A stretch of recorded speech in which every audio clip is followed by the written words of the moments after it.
How a hidden war sparked a shadow program. It was the dawn of the Cold War, a time shrouded in paranoia, secrecy, and silent battles waged not with bullets, but with ideology and fear. As the United States and the Soviet Union raced to outmaneuver each other on every front, from nuclear arms to space exploration, another, darker race began behind closed doors. A race for the ultimate weapon, the human mind. In 1953, under the shadow of rising tensions, CIA Director Allen Dulles approved a program that would remain buried for decades, Project MK-Ultra. Its objective? To explore the possibilities of mind control, behavior modification, and chemical interrogation. But this was no ordinary research.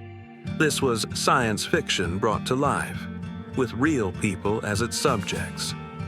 The government, terrified by reports that Soviet and Chinese forces were using psychological techniques to manipulate prisoners of war, believed America was falling behind.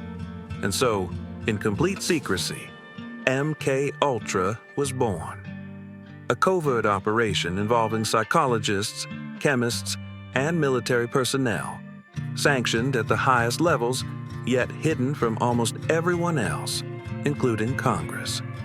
The program's early phases were chaotic and unchecked. Researchers operated under vague directives, granted near-limitless freedom to do whatever it takes. The CIA began by testing drugs like LSD, mescaline, and barbiturates on unsuspecting individuals, often without their consent. Prisoners, psychiatric patients, and even random civilians were dosed with hallucinogens to see how their minds would react.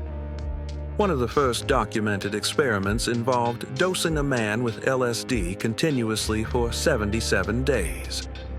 Another injected patients with powerful substances just moments before intense psychological interrogation. In some cases, participants were locked in rooms with flashing lights and white noise for hours or even days to study the effects of sensory deprivation. They called it research. But to many who later uncovered the truth, it was nothing short of psychological torture. At the heart of MK-Ultra was a single, chilling question. Can a person's will be broken, their identity erased, and replaced with a new one that obeys orders without question? That idea alone terrified and fascinated those in power. And as you'll soon discover, the experiments grew darker and even more disturbing. This wasn't just a rogue agency gone too far. This was a state-sponsored descent into the unknown. How much do you really trust your government? And more importantly, how far would they go in the name of national security? Experiments, ethics, and the erasure of humanity beneath the polished surface of post-war America, in laboratories scattered across the country, something unthinkable was happening. While citizens went about their daily lives, unaware of the shadow cast over them, the CIA's MK-Ultra project was reaching new and terrifying depths. What began as a quest to understand the human mind had mutated into a reckless experiment that discarded ethics in favor of control. The methods employed under MK-Ultra were as varied as they were horrific. Subjects, many of whom never gave consent, were subjected to relentless psychological torment. LSD became the centerpiece of the program. It was slipped into drinks, injected into veins, or given in food, often without warning. Men and women would wake up in strange rooms, hallucinating, confused, and terrified, unsure if they were dreaming or losing their grip on reality. One victim described being locked in a small, windowless room for days, while speakers blasted random noises, laughter, and screaming at deafening volumes. Others were kept in complete silence, their vision and hearing blocked, left only with their own thoughts. a form of sensory deprivation so intense it led to emotional breakdowns and psychotic episodes. Among the most infamous figures in the program was Dr. Ewen Cameron, a respected psychiatrist in Canada. Under the CIA's funding, he pioneered techniques he called psychic driving. Patients in his care, many seeking help for simple issues like anxiety or postpartum depression, were unknowingly transformed into test subjects. Cameron used high doses of electroshock therapy, combined with drug-induced comas lasting weeks, and repeated audio messages intended to reprogram the mind. Most patients emerged worse than they entered. Their memories scrambled, identities shattered, some reduced to childlike states. And yet, the experiments continued. Why? Because the CIA believed the ends justified the means. They imagined a future where agents could erase memories, implant commands, or create the perfect obedient assassin. A terrifying notion, one that inspired countless conspiracy theories and even Hollywood films. If you've made it this far into the story, you're clearly fascinated by this dark chapter of history. So don't miss what's coming next. Subscribe to the channel right now and turn on notifications. There's so much more to uncover. Perhaps the most tragic case tied to MK Ultra was that of Frank Olson, a U.S. Army biochemist who was unknowingly dosed with LSD by his colleagues. Days later, he fell from a 13th-story hotel window in New York City. The government claimed it was suicide. His family believed otherwise. For decades, his death remained a mystery cloaked in secrecy, until declassified documents revealed the CIA's involvement. The Olson case wasn't an isolated incident.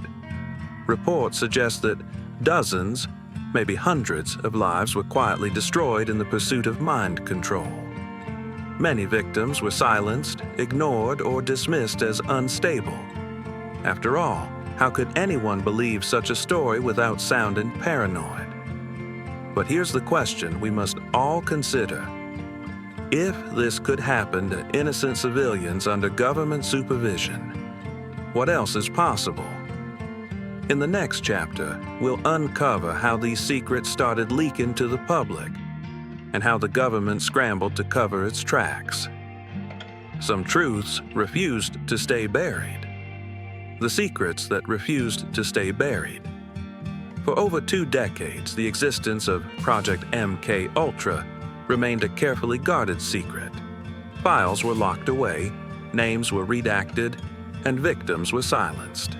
But like any system built on deception, cracks began to form.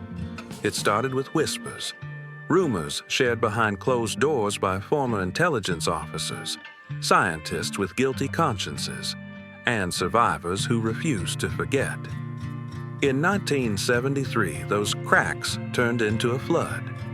That year, as public scrutiny of government agencies intensified in the aftermath of the Watergate scandal, then CIA Director Richard Helms issued a chilling order: destroy all MK Ultra records. Thousands of documents were shredded in a desperate attempt to erase the past.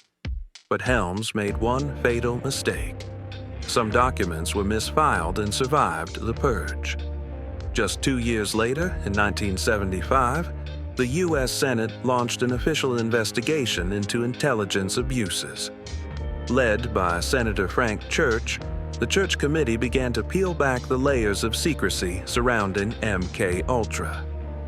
The public listened in stunned silence as testimonies were broadcast on national television. Suddenly, stories of drugging, psychological torture, and unethical human experiments were no longer conspiracy theories. They were facts backed by government documents. The committee uncovered that over 80 institutions, including universities, hospitals, and research centers, had been involved, many unknowingly.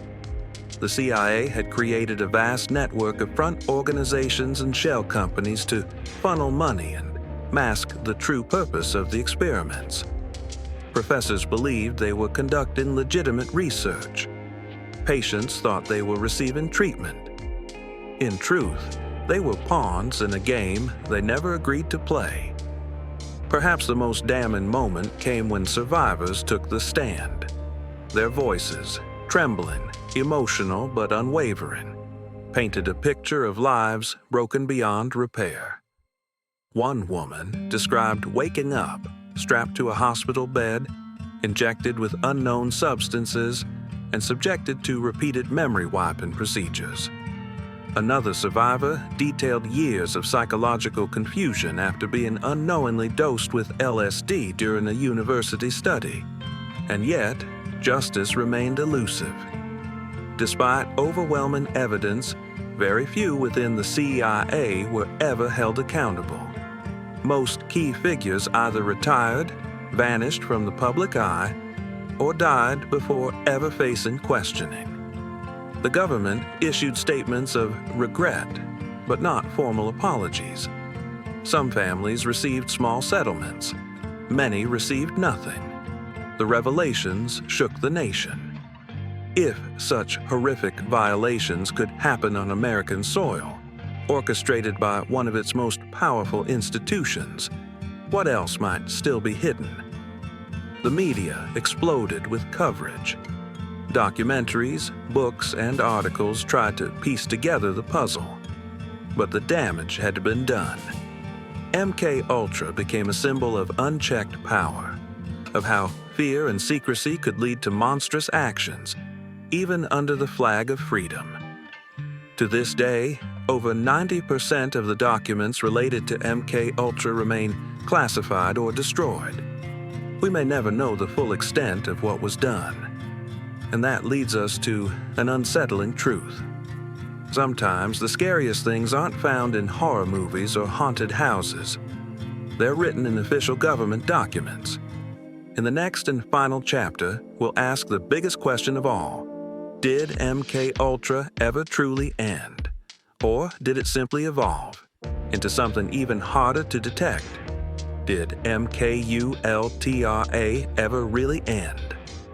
In 1977, the world was told that Project MKUltra was over. The CIA, under intense pressure, claimed the program had been officially terminated in 1973. A mistake. A dark chapter, they said, that would never be repeated. But how can a program that thrived in secrecy, buried in lies and cloaked in layers of deception, simply vanish? Many believe it never truly ended, that it was renamed, restructured, and quietly absorbed into other classified initiatives. The idea might sound like the plot of a movie, but the patterns are difficult to ignore. Documents from the early 2000s surfaced, revealing government interest in non-lethal weapons and neuropsychological manipulation. DARPA-funded projects explored direct brain-computer interfaces, behavior modification, and even remote influence through electromagnetic waves. These weren't science fiction. They were funded by taxpayer dollars. Could it be that the ghosts of MKUltra still walk among us, under different names and with new technologies? Some whistleblowers have said yes. Former defense contractors and intelligence insiders have come forward claiming the research continued under euphemisms like behavioral modification or human performance optimization. One former NSA analyst even suggested that today's tools, social media algorithms, mass data surveillance, and psychological profiling, are the new instruments of influence and control. Even more chilling are the stories of modern victims. Individuals who say they are targeted with mysterious voices, memory blackouts, and subtle manipulations that leave no physical trace. Most dismiss these claims as paranoia or mental illness. But isn't that what we once said about the MKUltra survivors? The reality is uncomfortable. The same institutions that denied the existence of MK Ultra for decades eventually admitted it had been real all along. So we must ask, what's being denied today? The legacy of MK Ultra isn't just a historical footnote. It's a reminder of what happens when power is unchecked, when science is weaponized, and when the truth is buried beneath layers of bureaucracy and denial. And perhaps the most dangerous thing about MK Ultra is not what we know, but what we still don't. What was the full extent of the experiments? How many victims remain unaccounted for? What technologies were developed, and where are they now? These questions remain unanswered, and maybe that's the point, because the less we know, the easier it is to forget. But we shouldn't forget. We can't. So now we turn the question to you.